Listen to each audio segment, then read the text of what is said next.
আলগাপুর ও হাইলাকান্দিতে দুই ভিন্ন চিত্র, কোথাও কংগ্রেসের বড় জয়, কোথাও বিজেপির শক্ত অবস্থান।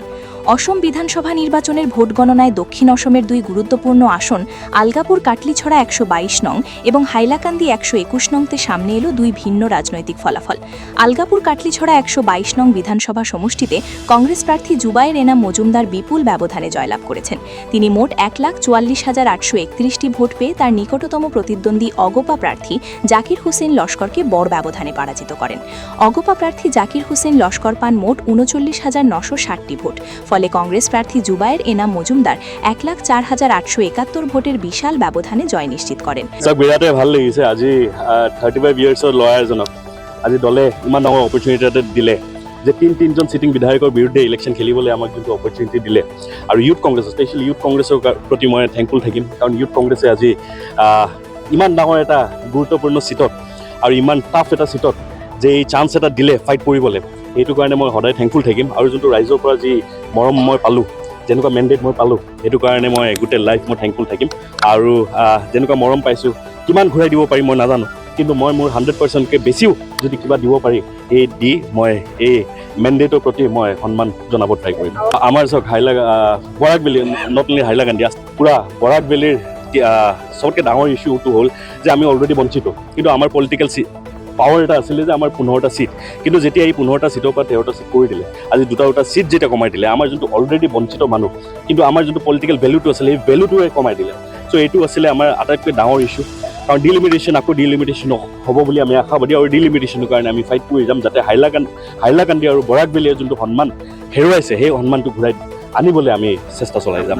অন্যদিকে হাইলাকান্দি ১২১ নং বিধানসভা সমষ্টিতে বিজেপি তাদের শক্ত অবস্থান বজায় রাখতে সক্ষম হয়েছে। বিজেপি প্রার্থী মিলন দাস মোট ১,১৯,৬০৯টি ভোট পেয়ে কংগ্রেস প্রার্থী রাহুল রায়কে পরাজিত করেন। কংগ্রেস প্রার্থী রাহুল রায় পান ৬৩,৭৬৬টি ভোট।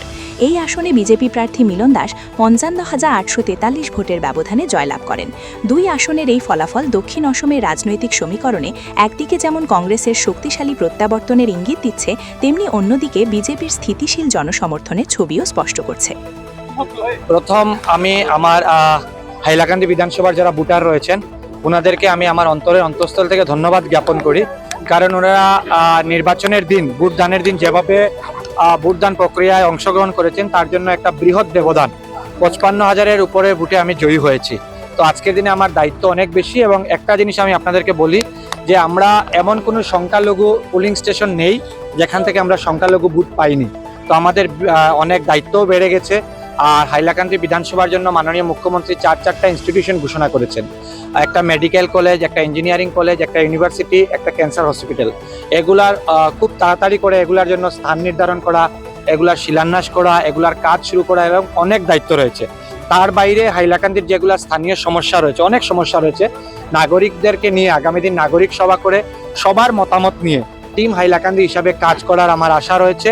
যারা আমার বিরুদ্ধে প্রতিদ্বন্দ্বিতা করেছেন, নির্বাচন চলাকালীন সময় এরকম প্রতিদ্বন্দ্বিতা হয়, ওনাদেরও কোনো ক্রিয়েটিভ আইডিয়া থাকতে পারে হাইলাকান্দিকে নিয়ে, আমরা ওনাদেরকেও সাথে নিয়ে, যারা রাষ্ট্রীয় রাজনৈতিক দল থেকে লড়াই করেছেন, যারা নির্দল প্রার্থী হয়ে লড়াই করেছেন, সবার যার যা চিন্তা রয়েছে হাইলাকান্দিকে নিয়ে, সবার চিন্তাধারাকে নিয়ে আগামী দিন একটা সুন্দর, সুষ্ঠু এবং ডেভেলপড হাইলাকান্দি গড়ে তোলার আমরা স্বপ্ন নিয়ে কাজ করব। এবং আজকের দিনে যে মানুষ যে আমাদেরকে আশীর্বাদ দিয়েছে এবং যে আশা ব্যক্ত করেছে ভোটদানের মাধ্যমে, এই আশাকে যাতে আমরা সফলভাবে এই আশার উপর কাজ করতে পারি, এই জন্য আপনাদের সবার সহযোগিতা আমরা কামনা করছি।